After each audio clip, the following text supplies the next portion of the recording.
does matter.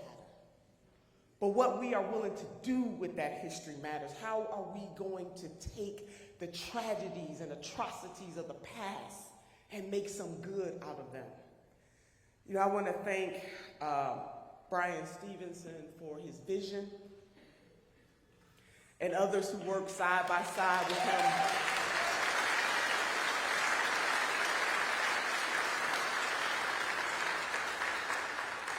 And just at the Equal Justice Initiative, a quote by him when he said that in this criminal justice system, as he was analyzing it, that you're better off in the criminal justice system if you are rich and guilty than if you are poor and innocent.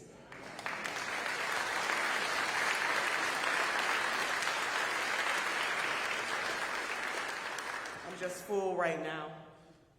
I want to thank Mount Zion for having us here. Trying to hold back the tears.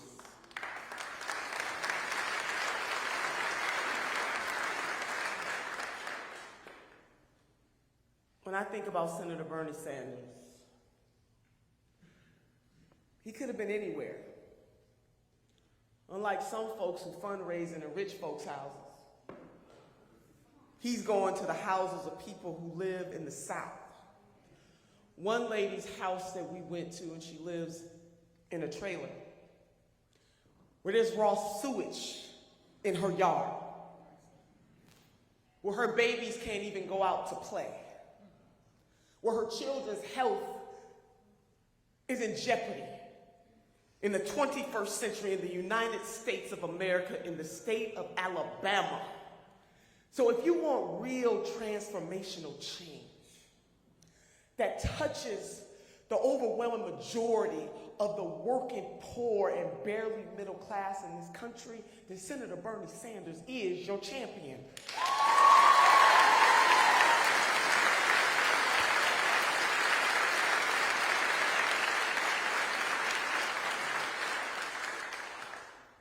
And on this entire swing through the South, the senator has gotten up close and personal with the people whose lives are touched by travesty and tragedy, to further inform him that this journey that he is on is a righteous and moral journey to bump up against a system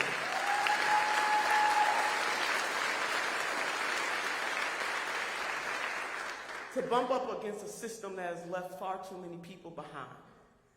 And so I leave you with this as we introduce the senator who has made it very clear, crystal clear, that when he is president of the United States of America, Wall Street will have to answer.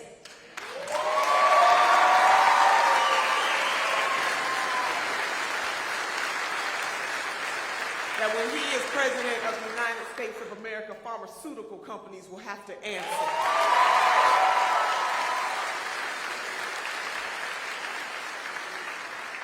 That when he is president of the United States, that he will give his undivided attention to turning around a criminal justice system that sees black people and brown people and poor people as somehow unworthy of justice. Oh yeah. And sisters and brothers of Montgomery, the system is not just going to let him overhaul it. They're going to bump him. But let me tell you something, when a conscious-minded people from the rainbow mosaic of humanity start bumping the system back, baby, we're going to win this fight.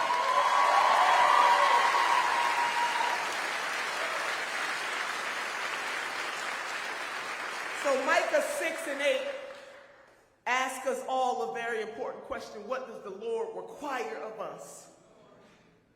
To act justly, to love mercy, and to walk humbly before our God. I submit to you this afternoon that we have a champion in Senator Bernie Sanders who knows what it means to act justly, to love mercy, and to walk humbly before God. I bring to you Senator Bernie Sanders, the next president of the United States of America.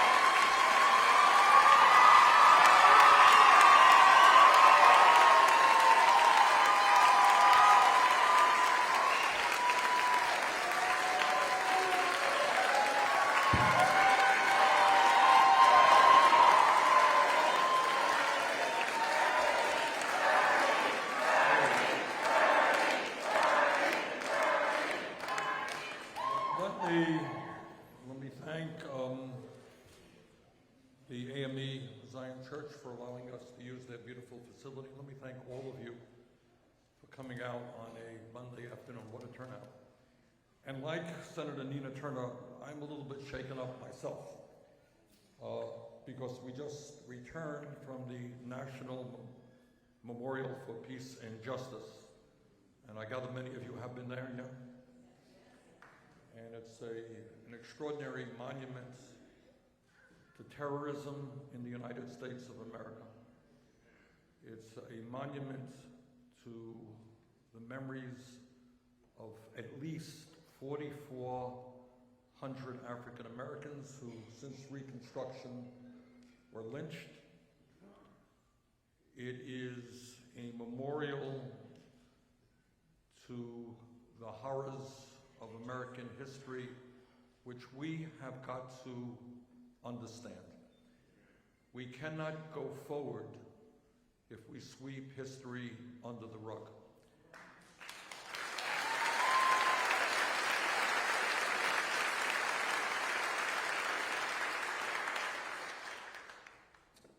So today has been a tough day, and we, earlier in the day, had the opportunity to speak with people who witnessed almost firsthand the attacks against those people who did nothing more than want the right to vote, who were thrown off of the land that they were sharecropping, forced to live in tent cities because they wanted to vote. And that reminds us that the bedrock of American democracy is the right to vote. And what an outrage it is today. And I'm not talking about 60 years ago. I'm talking about today that you have Republican governors all over this country trying to suppress the vote.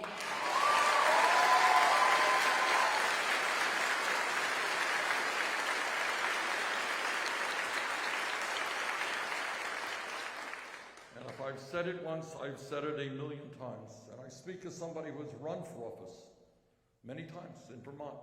Sometimes I've lost and most times I've won. But it never occurred to me to figure out how I can keep people from voting because they might be voting against me. But I've always believed that my ideas are not good enough to win. That's the way it is. I will make my best case.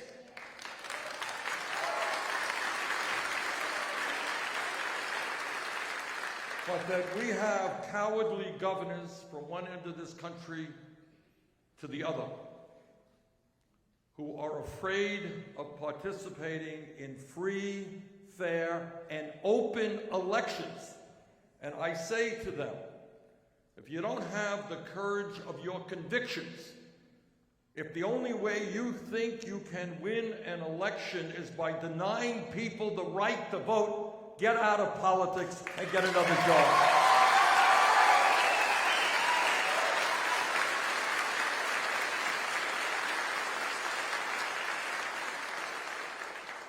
And today, we saw firsthand what it meant, the kind of struggles, the deaths, the beatings, the intimidation that people had to go through in order to secure a basic American right, which is the right to vote. And today we had the opportunity, and I wanted to thank Walter Farrell for his presentation and for his service to our country. Walter, thank you so much.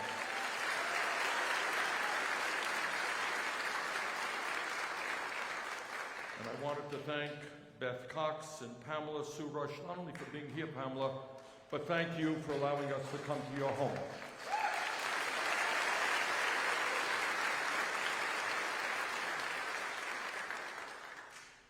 And I'm not the most emotional guy in the world.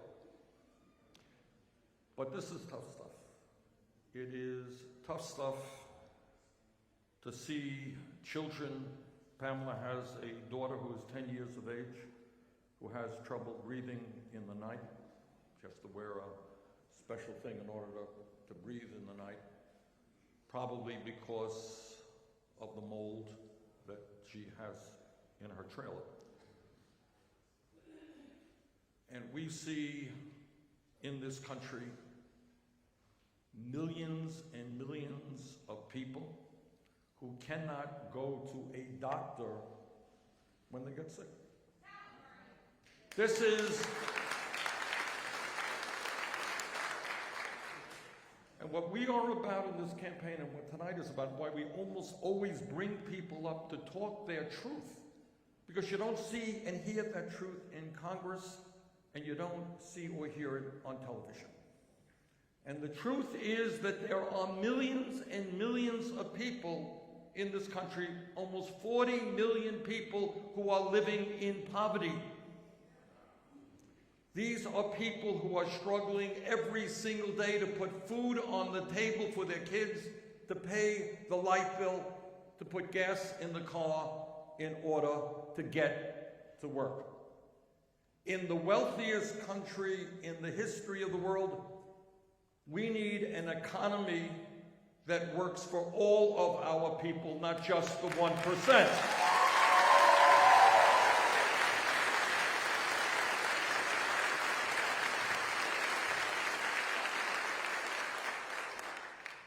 Now here in Alabama, I gather you still have a minimum wage, what is it, $7.25 an hour? Yeah. Does anybody on God's earth think that anybody can survive on $7.25 or $8 or $9 an hour? And the result of that is that we have, not only in Alabama, but all across this country, people working 2 or 3 jobs, people working 50, 60 hours a week, people who are working full-time who are forced to go to emergency food shelves in order to get the food they need to feed their kids. It is not too much to ask in the wealthiest country in the history of the world that if you work 40 hours a week, you do not have to live in poverty.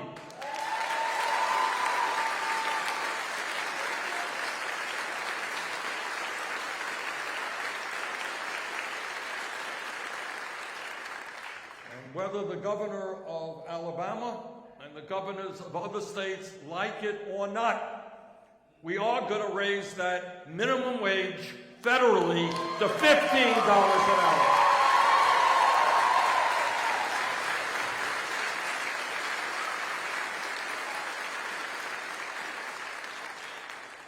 And furthermore, women in America should not be making 80 cents on the dollar compared to men.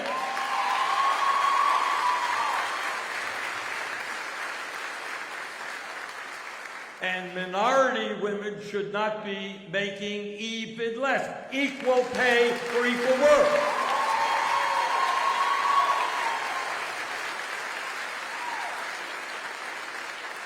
And whether the government of Alabama and other states like it or not, we're going to do away with so-called right-to-work legislation.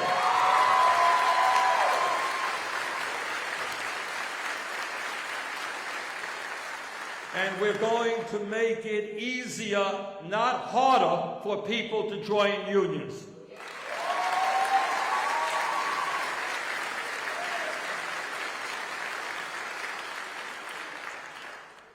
Brothers and sisters, I live in Burlington, Vermont, and you should visit us in the summer. And we'll come down here in the winter. How's that? We'll do a Montgomery-Burlington exchange program. But 50 miles north of where I live is the province of Quebec, Canada. In Canada, and it turns out in every major country on earth, a lot of Americans don't know this. Canada, every other major country on earth, health care is seen as a human right, not a privilege.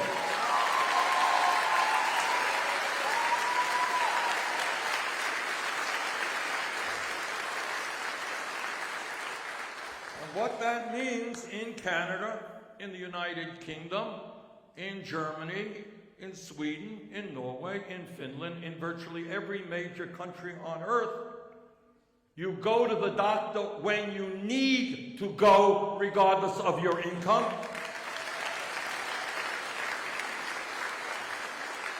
And you don't have to worry about going bankrupt if somebody in your household ends up in the hospital.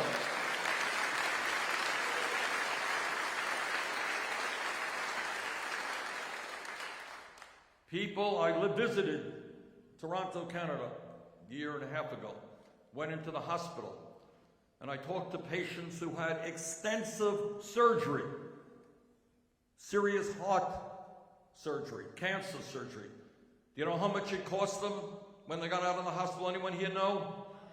Zero. No out-of-pocket expenses.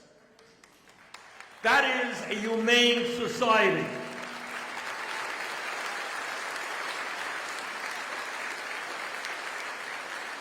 Now, 4 years ago, when I came to Montgomery and Birmingham, and I talked about healthcare for all, it was seen as a radical idea, something the American people wouldn't support. Well, last poll that I saw just a few days ago says that 70% of the American people now support a Medicare for all single-payer program.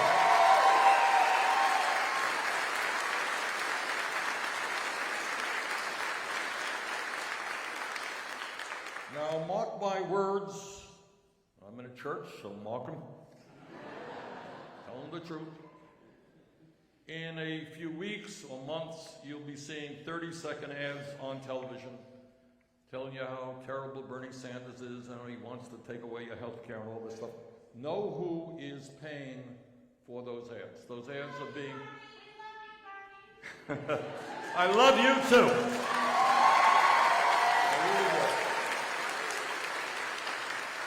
Those ads are being paid for by the insurance companies.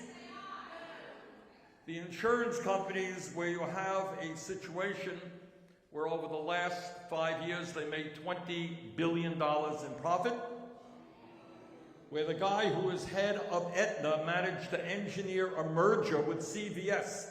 You know what he got for that merger? $500 million.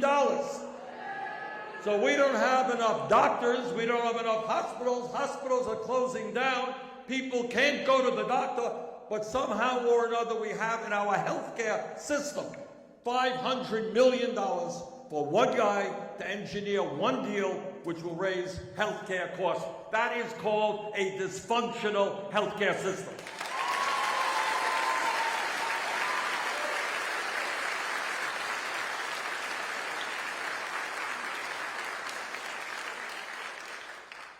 The guy who's head of United Health, major health insurance company, he doesn't like Medicare for all either. You know why? He made $83 million in compensation last year. Many of you cannot afford the prescription drugs your doctors prescribe. Elderly people in Vermont and around the country cut their pills in half because the price of medicine in America is twice as high as it is in any other country on earth. Major pharmaceutical companies, top 10 last year, made $69 billion in profit, and 1 out of 5 Americans cannot afford the medicine their doctors prescribe. That's called corporate greed.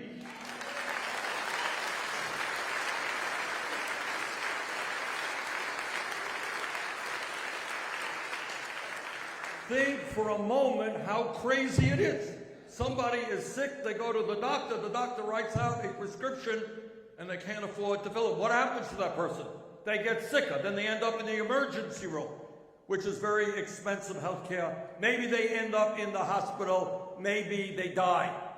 So let me tell you something that you don't see on TV very often. You don't hear in Congress. Some 30,000 Americans died last year because they did not go to the doctor when they should. So together we understand that just as civil rights is a human right, health care is a human right.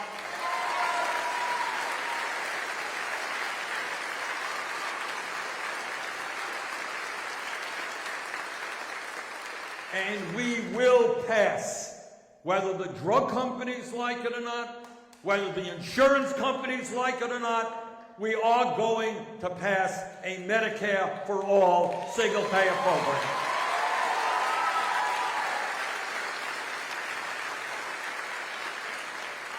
And we're going to go further than that. We're going to rebuild our crumbling primary health care system. Representative Jim Clyburn of South Carolina and I have worked together to expand community health centers. I want everybody in this country to have access to a doctor in the communities that they live.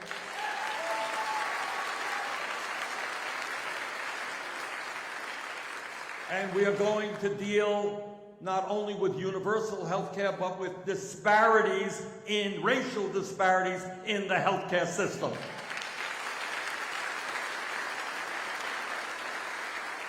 We need more black doctors, more black nurses, more black social workers, more black psychiatrists.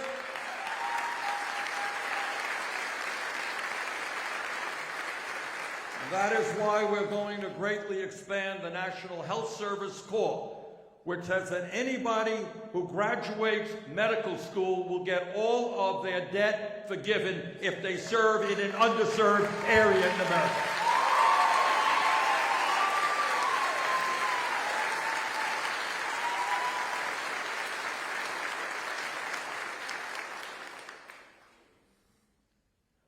Years ago, not so many years ago, 30 years ago or so, the United States used to lead the world in having the best educated population on earth.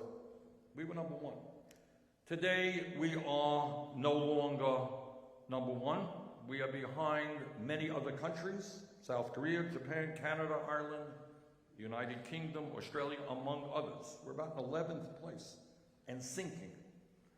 And the reason for that is that many, many of our young people cannot afford to go to college, cannot afford to get a higher education.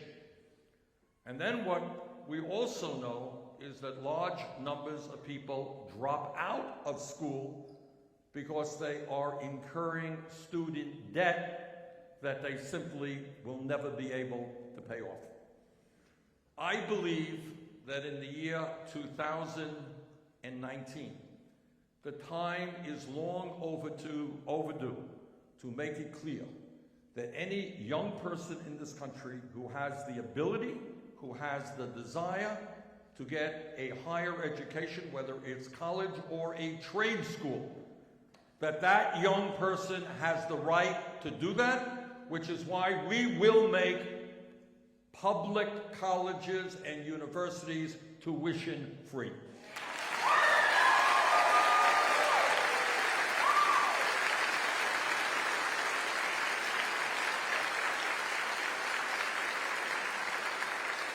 We will significantly increase funding for the historically black colleges and universities.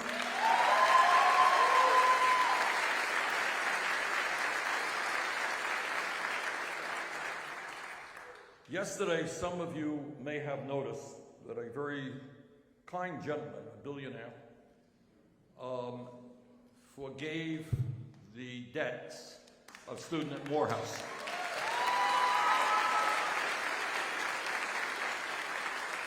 And what he did was very generous. But the truth is that private charity alone is not going to solve a problem in which some 40 million Americans are struggling with right now. Over $1 trillion in student debt. And the time, again, is long overdue to stop the punishment of millions of people who did nothing wrong except try to get the best education that they could. And that is why, together, we will substantially reduce student debt in this country.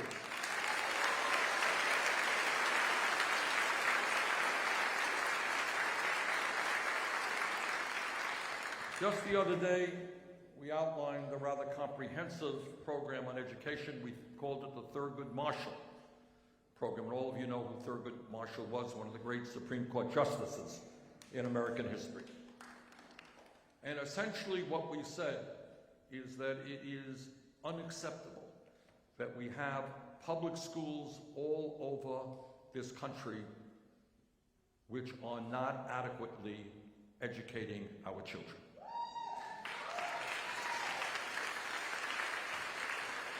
We can't have more doctors and nurses unless we have more college graduates.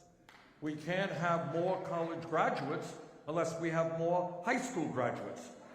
We can't have kids graduating high school ability to go on unless they have a strong K through 12 education, and many of those kids do not have that right now.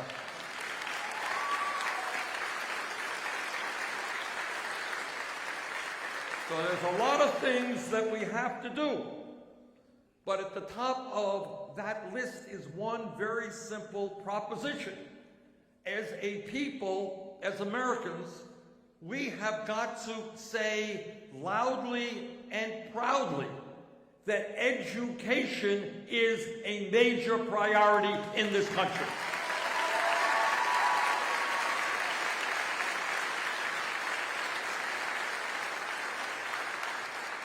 And I get sick and tired of being on the floor of the U.S. Senate and hearing many of my Republican colleagues tell us how much they love America.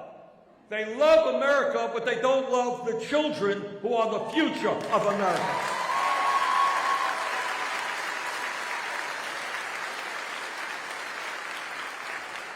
Right now, and it's not just the South, all over this country, you have bright young people who are graduating college, and they're trying to think about what kind of profession do they want to go into. And many of them want to do meaningful work in their lives, and there's nothing more meaningful than being a teacher, by the way.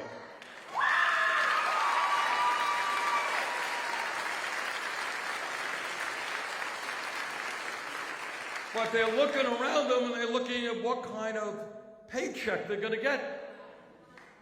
And they're saying, I can't do it. I don't want to work 2 or 3 jobs to be an educator. I want decent wages, and by the way, I want small classrooms where I can properly work with my kids.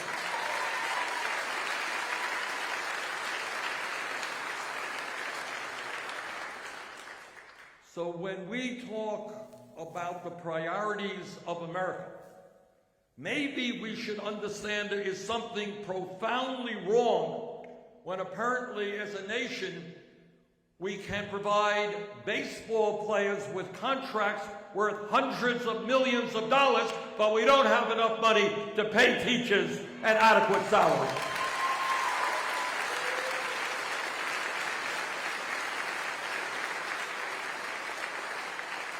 So my vision for America is when we have the best, the most motivated people in this country who say, you know what, I am so excited I can become a teacher and do something so meaningful and important with my life.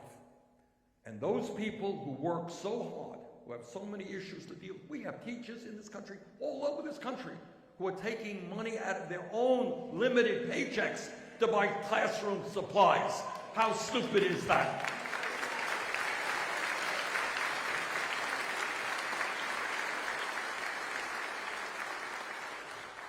When we talk about the children, it's not just K through 12, it's pre-K. You know, many of my colleagues in the Congress are still living in the 1950s. 1950s, in many families, Dad went to work, Mom stayed home with the kids. Ain't the case anymore. You got mom working, you got dad working, and somebody is going to have to provide quality care for our little children. Truth is that in my state of Vermont, California, Alabama, all over this country, it is almost impossible to find quality, affordable childcare.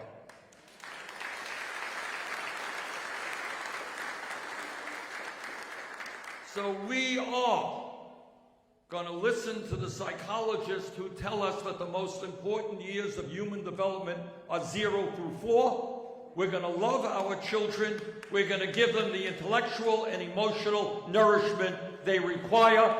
We're going to have universal, affordable childcare.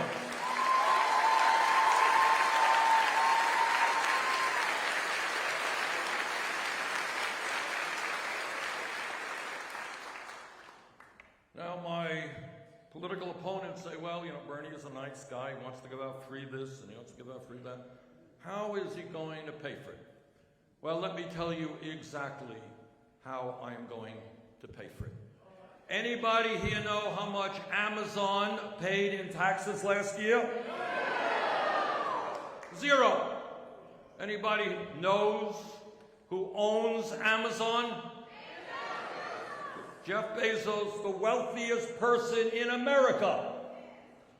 Think about the insanity of working people paying more in taxes than Amazon Corporation that made $11 billion in profit last year. And it's not just Amazon, it is dozens and dozens of corporations.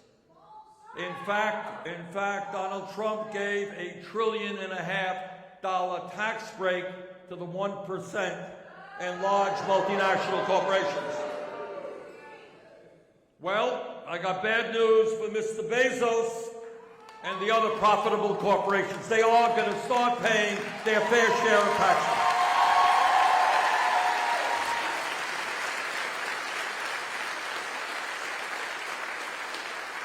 It makes no sense to me that we give tax breaks to billionaires and we cannot attract the teachers that we need to educate our children, or that we have schools that are crumbling and classrooms without the adequate equipment that they need to take care of their kids. So what this campaign is about is a change in national priorities. And it says that from a moral perspective as well as an economic perspective, and I want you to hear this because you don't hear it on TV. Right? There's a reason for that as well. You're not going to see it much in the newspapers. But I want you to appreciate where we are at as a nation. Today in America, the wealthiest 3 families own more wealth than the bottom half of the American people. 3 families, 160 million people. Today in America, the top 1% owns more wealth than the bottom 92% of our people. Today in America, while people in Alabama and Vermont are working incredibly long hours, 49% of all new income goes to the top 1%. What our job is to create an economy and create a government that works for working people and not just wealthy campaign contributors.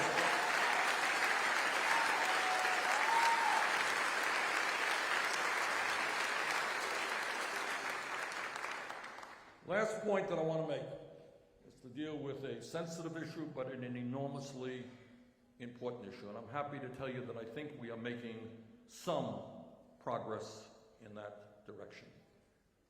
When we look at America today, we have got to shake our heads in disbelief that in our great country, we have more people in jail, disproportionately African American, Latino, and Native American, more people in jail than do the people of any other country on earth, including communist China. Think about it. China is a communist authoritarian country 4 times our size. They don't tolerate dissent too well. And we have more people in jail than China does. So what we are going to do is something that is pretty commonsensical, not terribly radical, but commonsensical. And that is, instead of spending $80 billion a year, you got it? $80 billion at the local, state, and federal government, locking up our fellow Americans, we're going to invest in our young people, in jobs and education, not more jails and incarceration.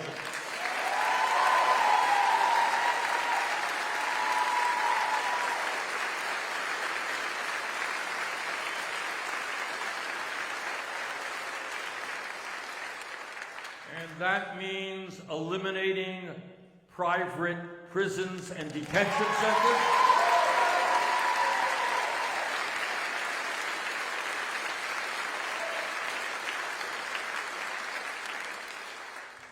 And it also means, and here's where we have been making some progress, it means ending the so-called war on drugs.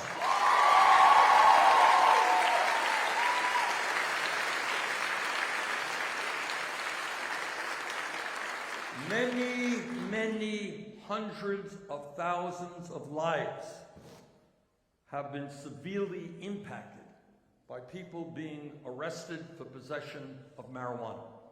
And again, this is not only a criminal justice issue, it is a racial issue. It turns out that whites and blacks do marijuana at about the same rate.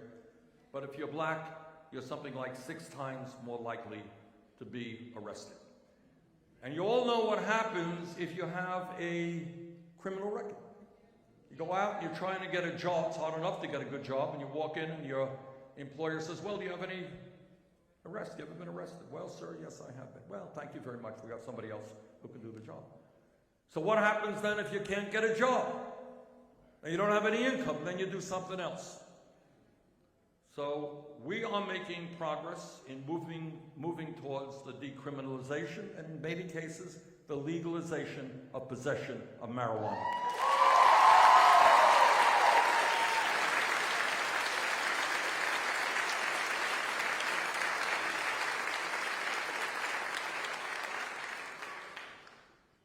Let me just conclude, and again, thank you so much for being here, that the message of our campaign is us, not me.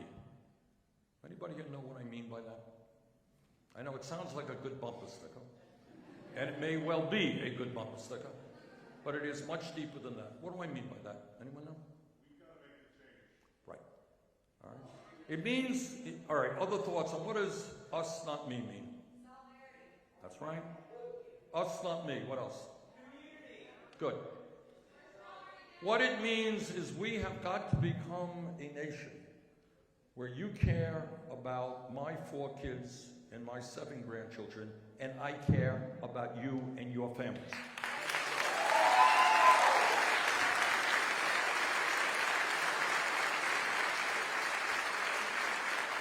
It means that when your family is in trouble, my family is there for you, and when my family is in trouble, you are there for me.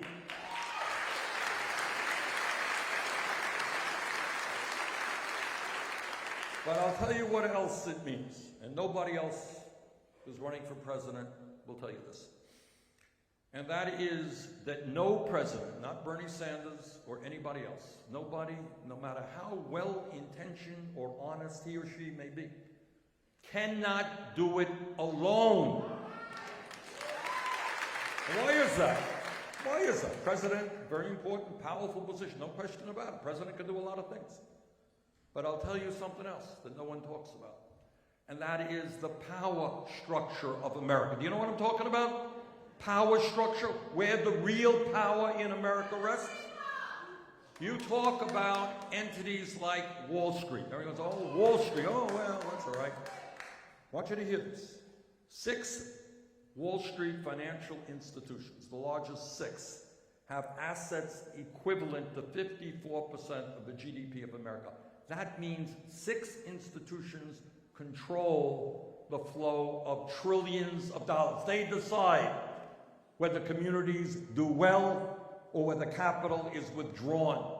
They decide with their ownership of companies whether companies shut down in America and go to China, or whether we have a strong economy in a local community. Wall Street has power. The pharmaceutical industry has an endless amount of money. Everybody in America wants to lower the cost of prescription drugs. The insurance companies have enormous power.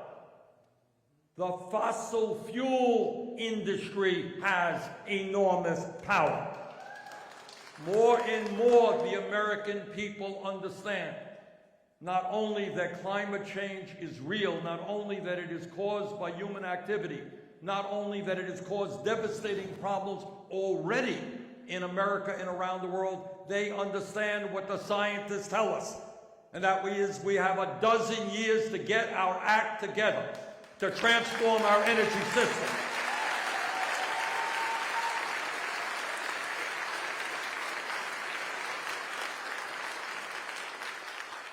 But the fossil fuel industry does exactly what the tobacco industry used to do. And they lie, and they lie, and they lie. My father died young. He smoked 2 packs of cigarettes every day of his adult life. Millions of people died. And you had the tobacco industry telling the American public, oh, don't worry about it. There's no scientific evidence that tobacco smoking causes illness. They lied. And that is exactly what the fossil fuel industry is doing today. Now, why do I say all of that? I say all of that is that I'm running for president not just to win the Democratic nomination, and with your help we'll do that.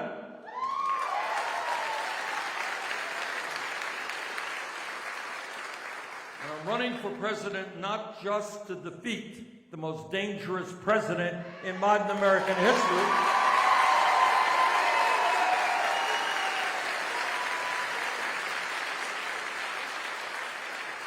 and with your help we'll do that. But I'm running for president for another reason. Now, I would be lying to you if I didn't say it would be cool to be president. You know, the White House is good public housing. I think it's rent-free, salary's good, it's a good job. But that's not why I'm running for president. I got a great job right now.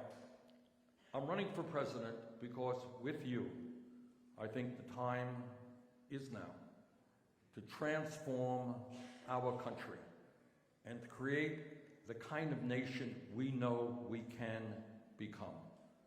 A nation in which all people have health care, where our kids have the best education in the world, where we end racism and sexism and homophobia and religious bigotry, where we lead the world in combating climate change, where instead of spending so much money on the military, we start investing it in the needs of our children and our senior citizens.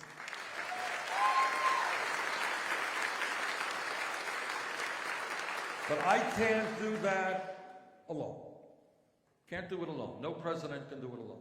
Because the powers that be out there are really, really tough and greedy and selfish and powerful.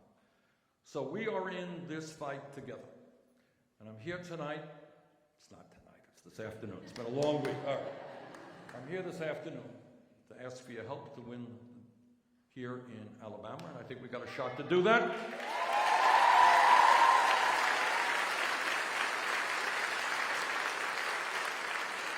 I'm asking for your help to defeat Donald Trump.